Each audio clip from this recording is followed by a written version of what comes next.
हरे कृष्ण।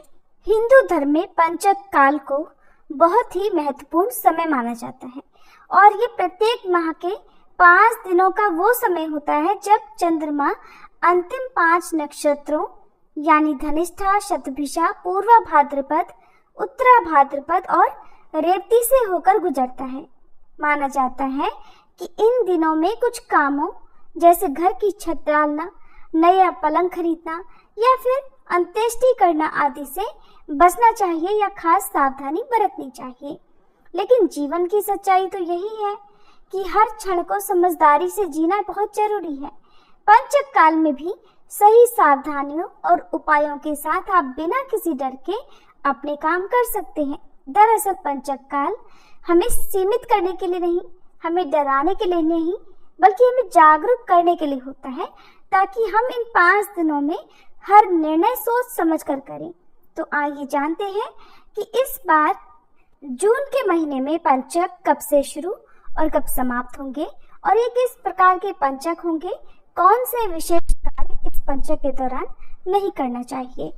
जून 2026 में पंचक 6 जून शनिवार को शाम 7:04 से प्रारंभ होगा और पंचक की समाप्ति 11 जून दिन गुरुवार को सुबह 8:16 पर होगी।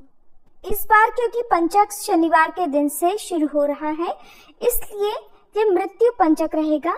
क्योंकि शनिवार को शुरू होने वाला पंचक मृत्यु पंचक कहलाता है। नाम से ही पता चलता है कि अशुभ दिन से शुरू होने वाला ये पंचक मृत्यु के समान परेशानी देने वाला होता है।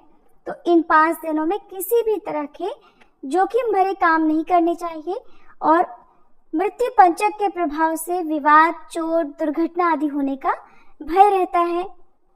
शनिवार से शुरू होने वाला पंचक सबसे ज्यादा घातक माना जाता है। अगर मृत्यु पंचक के समय परिवार में किसी की मृत्यु हो जाए तो सबसे ज्यादा भय इस पंचक में ये होता है कि उस कुटुंब में 5 और अन्य लोगों की मृत्यु की संभावना होती है। मुहूर्त चिंतामणि में पंचक का उपाय बताया गया है। प्रेतस्य दाहम यम दिग्मगम त्यजेत शय्यावितानम ग्रह गोपनादि च। पंचक में मरने वाले व्यक्ति की शांति के लिए गरुड़ पुराण में उपाय भी सुझाए गए हैं। गरुड़ पुराण के अनुसार पंचक में शव का अंतिम संस्कार करने से पहले किसी योग्य विद्वान पंडित की सलाह अवश्य लेनी चाहिए। यदि विधि अनुसार ये कार्य किया जाए तो मृत्यु पंचक के समय होने वाला संकट टल सकता है। दरअसल पंडित जी के कहे अनुसार शव के साथ आटे, बेसन या फिर कुशा से बने 5 पुतले शव के साथ ही अर्थी पर रखकर इन 5 का भी शव की तरह विधि विधान से अंतिम संस्कार किया जाता है। ऐसा करने से पंचक दोष समाप्त हो जाता है। और दूसरा ये कि गरुड़ पुराण के अनुसार अगर पंचक में किसी की मृत्यु हो जाए तो उसमें कुछ सावधानियां बरतनी चाहिए। सबसे पहले तो दाह संस्कार संबंधित नक्षत्र के मंत्र से आहुति देकर नक्षत्र के मध्यकाल में किया जा सकता है। नियम पूर्वक दी गई आहुति पुण्य फल प्रदान करती है। साथ ही अगर संभव हो तो दाह संस्कार तीर्थ स्थल में किया जाए तो उत्तम गति भी मिलती है। पंचक में जो वर्जित कार्य हैं उसमें पंचक में तिनकों और लकड़ी इकट्ठा करने से अग्नि भय होता है, चोर भय, रोग भय, राज भय और धन हानि संभव है। शास्त्रों में पंचक के समय दक्षिण दिशा की तरफ यात्रा करना, लकड़ी का सामान खरीदना या बनवाना, चारपाई बुनवाना, घर की छत ढलवाना या चांदनी लगवाना, घर की लिपाई पुताई करवाना आदि कार्यों को भी वर्जित बताया गया है।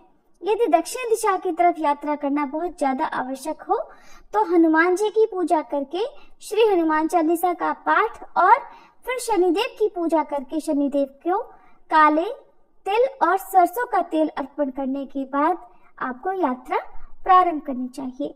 ऐसा करने से पंचक दोष दूर हो सकता है। तो ये थी आज की वीडियो। आपको जानकारी अगर अच्छी लगी हो तो वीडियो को लाइक जरूर कीजिएगा।